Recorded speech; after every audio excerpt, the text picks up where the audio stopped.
Yes, good evening friends. अभी तक हम कर चुके हैं जो कॉन्सोनेंट्स होते हैं उसके बारे में कर चुके हैं। उसके बाद जो हमारा सेकंड चैप्टर था वो था वोवल्स। वोवल्स के बारे में भी हम कर चुके हैं। अब इसके कंटिन्यूएशन के अंदर जो हमारा नेक्स्ट टॉपिक आता है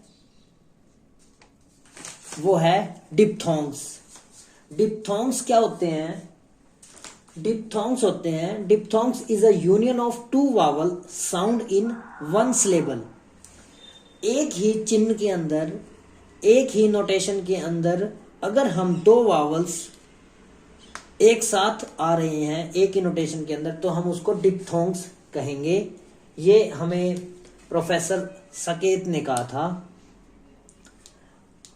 अब हमारे जो शॉर्ट हैंड लैंग्वेज है उसके अंदर 4 डिप्थोंग्स होते हैं, आई, ओ, ए, आ, उ और यू। इसको हम याद कैसे करेंगे? आई, नाउ, इंजॉय, म्यूजिक। जो ये 4 डिप्थोंग्स हैं, 4 ये डिप्थोंग्स की हमने डेफिनेशन की। A diphthongs is union of two vowel sound in one syllable. एक ही सिलेबल के अंदर दो वावल का साउंड हो उसको हम डिप्थोंग कहेंगे। कितने हैं? क्वेश्चन आएगा कितने हैं? Out of which is not a diphthong. इनमें से कोई भी 3 दे देगा और एक होगा हमारा वोवल साउंड, वोवल का। तो हम उसमें से इजीली चूज कर सकते हैं अगर हमें पता होंगे कि डिप्थोंग्स के कौन कौन से 4 डिप्थोंग्स हैं। इसको याद करने का है आई, नाउ, आ, उ, एंजॉय, ओ, ए, म्यूजिक, यू। जो आई, आ, उ, आ, ओ, आई और यू, ये 4 हमारे डिप्थोंग्स हैं।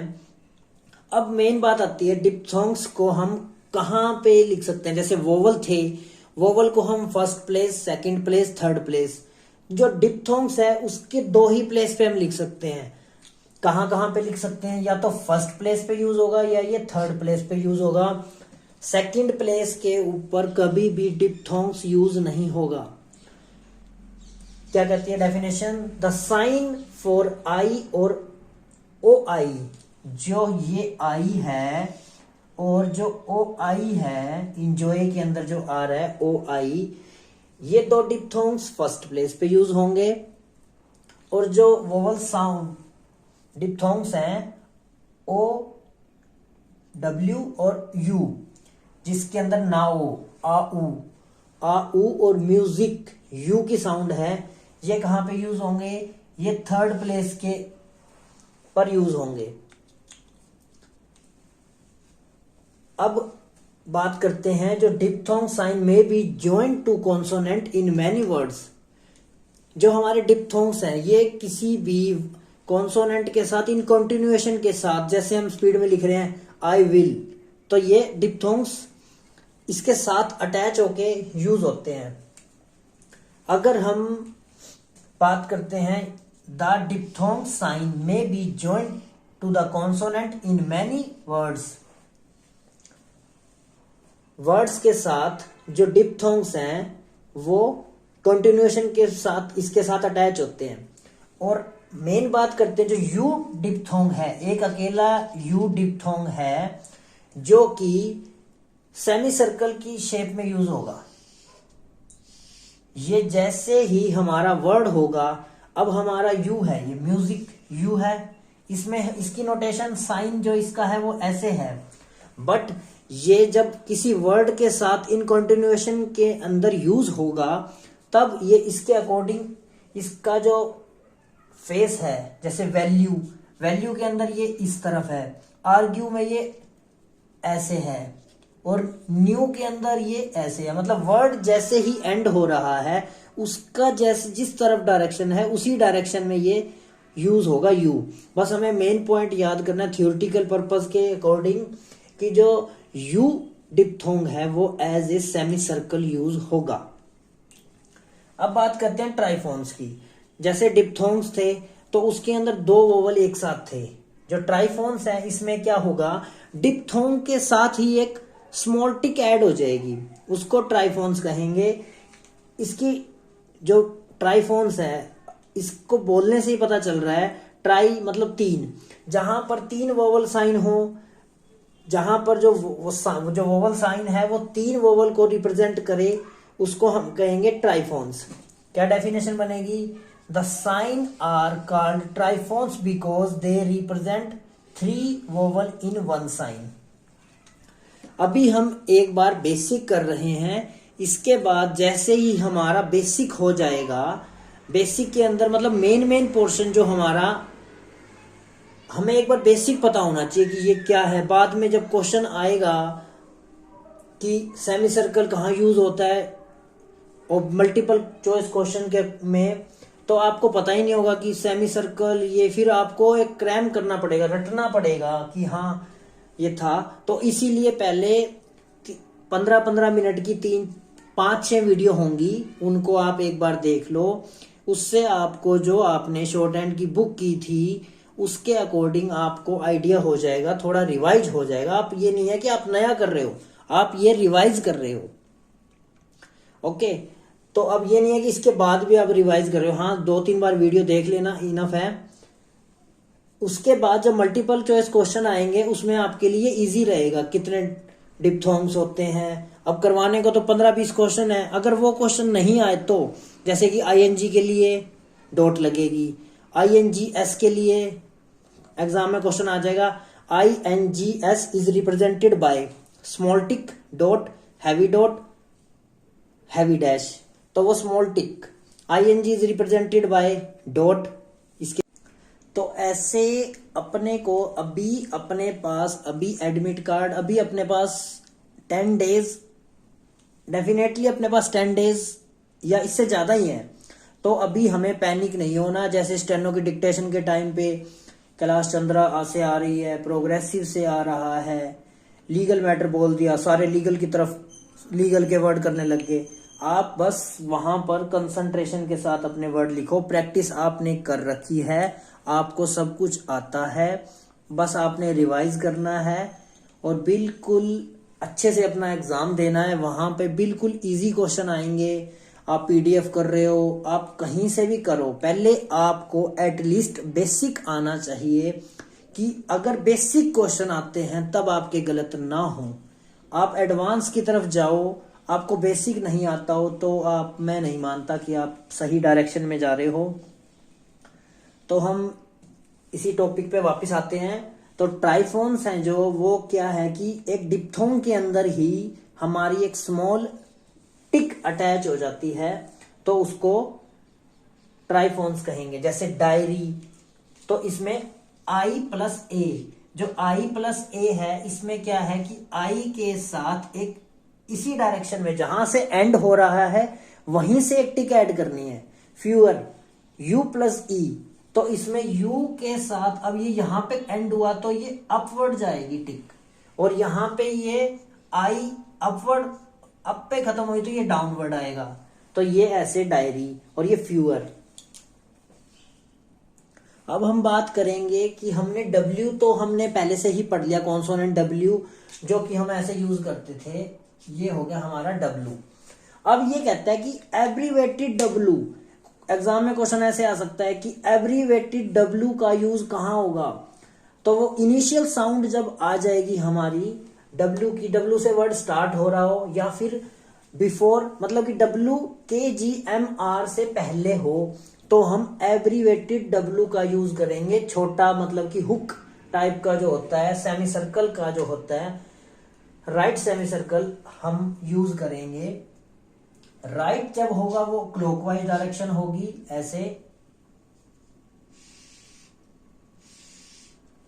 ये हम जब एस का सर्कल करेंगे तब मैं आपको क्लॉकवाइज एंटी क्लॉकवाइज ये डायरेक्शन बता दूंगा।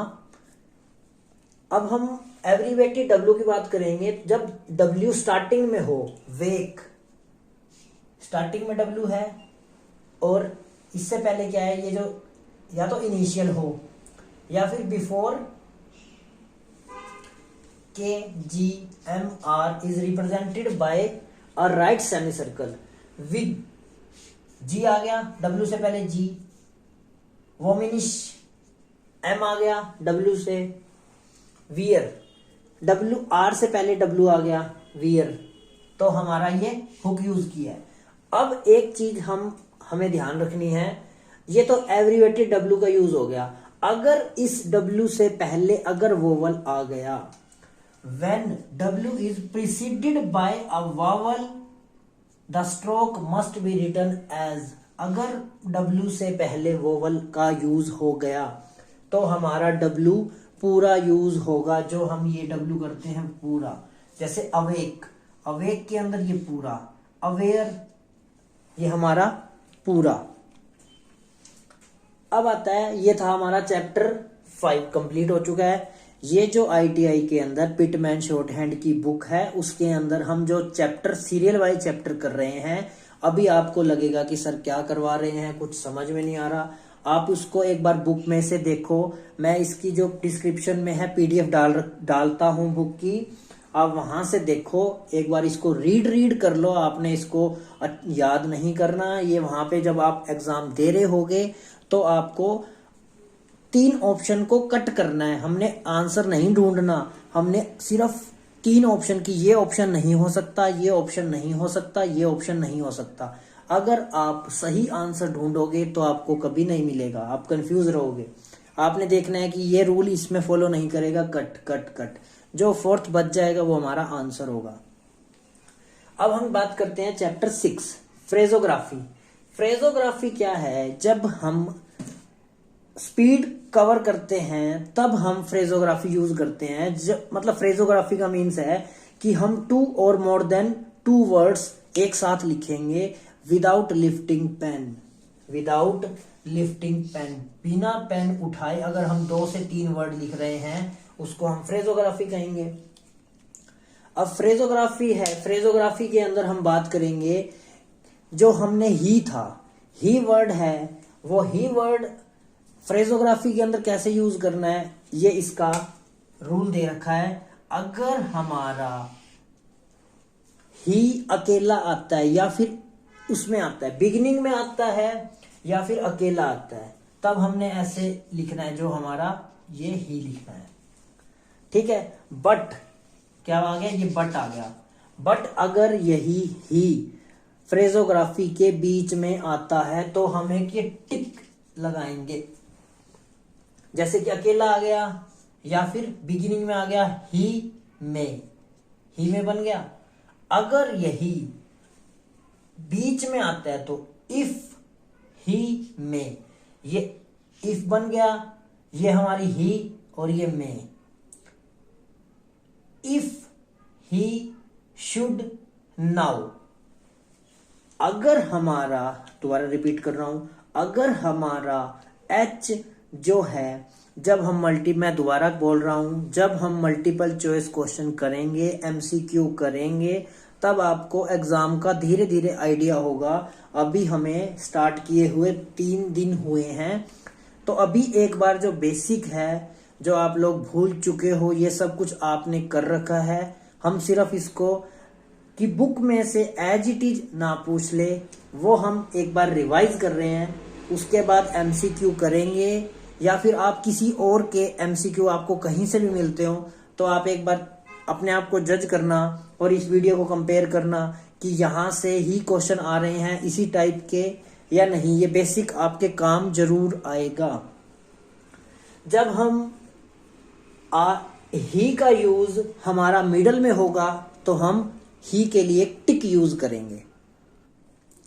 अब हम बात करते हैं दा के लिए। हमने पढ़ा है कि दा के लिए जब भी दा का यूज होता है हम एक डॉट करते हैं।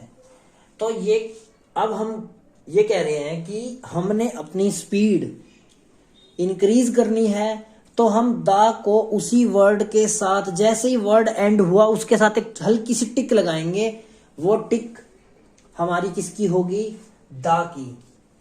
The word the may be expressed by a slight slanting tick, थोड़ी सी slanting tick joint to a preceding character, जो पहले करेक्टर है। जैसे हम बात करेंगे of the, but of the, ये ज्यादा बेटर रहेगा।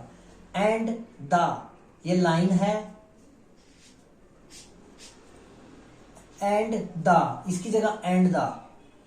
विद द, ये हमारी, ये भी पार्ट ऑफ फ्रेजोग्राफी है जो हमारी स्पीड को इंक्रीज करे, जिसके अंदर हम मोर देन टू और मोर देन 2 वर्ड्स एक साथ विदाउट लिफ्टिंग पेन हम लिखते हैं, उसको फ्रेजोग्राफी करते हैं। ये द भी एक फ्रेजोग्राफी का ही पार्ट है। हम द का यूज कर सकते हैं as a dot, as a tick. अब हम बात करते हैं, ये रूल आता है, अब हमें जो याद रखना है वो क्या, मेन बात क्या है, जो टिक द है, द की टिक कभी भी इनिशियली यूज नहीं होगी, ये मेन पॉइंट है। अब हम बात करते हैं जो एच कॉन्सोनेंट है, एच कॉन्सोनेंट भी आर की तरह डाउनवर्ड अपवर्ड लिखा जा सकता है, अपवर्ड डाउनवर्ड। मोस्टली जो एच होता है वो हमारा अपवर्ड लिखा जाता है, अपवर्ड, ये एच। बट अगर अकेला एच का यूज हो जैसे कि ही, तो ये हमेशा डाउनवर्ड आएगा, या फिर immediately followed by K and G. Example heck, hike, hike ले लो, hike, HIKE, hike, hike hike. Mostly जो एच है हमारा वो अपवर्ड यूज होगा, और जो हमारा डाउनवर्ड कब होगा, या तो वो अकेला हो, स्टैंड अलोन, या फिर immediately followed by K and जी। ये हमने एच की बात इसीलिए की क्योंकि फ्रेजोग्राफी के अंदर बात आई थी कि एच का यूज होता है, अगर फ्रेजोग्राफी के अंदर एच का यूज मिडल में हो तो हम एक स्मॉल टिक करेंगे। दैट्स ऑल, आज के लिए इनफ है। ओके।